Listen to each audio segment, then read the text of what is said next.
Hello everyone, তোমরা সব কেমন আছো? আশা করি ভালো আছো। তো নতুন ব্লগে ওয়েলকাম আর অনেক অনেক ভালোবাসা।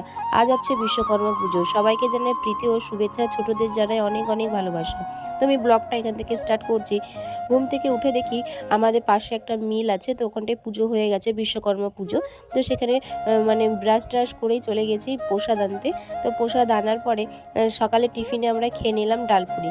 বিশ্বকর্মা পুজোর দিন সেখানে আমাদের এখানে মনসা পুজো হয়, অনেক জায়গাতেই মনসা পুজো হয়। তো আমার খুব ইচ্ছে ছিল যে মনসা পুজো দিব, কারণ বিয়ের আগেও আমি পুজো দিতাম, কিন্তু এবার যেহেতু হবে না, আমাদের শ্বশুরবাড়ির লোক মারা গেছে, এই জন্য এক বছর তার হবেই না, আবার সামনে বছরে। তাই এখানটায় মা ফল কাটাকাটি করছে যে পুজো দিবে বলে। আর আমি এদিকে স্নান করে গাড়ি টাড়ি সাইকেল মাইকেল সব ধুয়ে রেডি করে দিয়েছি, মা পুজো করবে তাই। আর এদিকে বাটা সাজাচ্ছে, যেহেতু অনেক জায়গায় দিতে হয়। বিকেলবেলার দিকে আমি একটু রেডি হয়ে গেছি ভিডিও বানাবো বলে। তো শাড়ি পরে কেমন লাগছে অবশ্যই তোমরা কমেন্ট করে জানাবে। তো অনেক দিন পরে শাড়ি পরলাম, মানে শাড়ি তো পরাই হয় না বলতে পারো, কোনো অকেশন ছাড়া আর কি। তো বাড়িতে যেহেতু সবসময় থাকি, তারপরে মারা তো চলে গেছে মানে অঞ্জলি দিবে বলে। 3-4 জায়গায় যেহেতু পুজো হচ্ছে, কাকিরা আর একটা বাড়িতে গেছে, মারা আর এক মন্দিরে গেছে। তো আমি যেহেতু প্রত্যেকবারই ওই মন্দিরে যাই, এবার উপোস আর নাই তো কী হয়েছে, তা বলে কি মন্দিরে যাব না? রেডি হয়ে বোনদেরকে বললাম চল আমরাও যাই। তো যেহেতু প্রত্যেকবার যাই, না গেলে কিন্তু মনটা খারাপই করবে।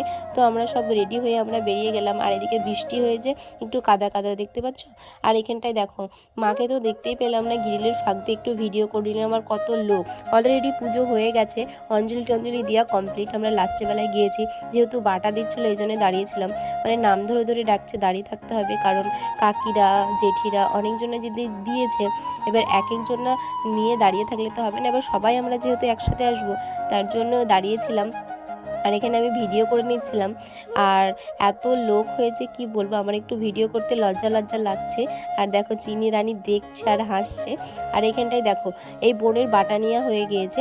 তো এবার আমরা নিব, কাকিদের মারা জেঠিরা অনেকে যেহেতু নিবে, দাঁড়িয়ে থাকতেই হবে। আর কত লোক দেখো।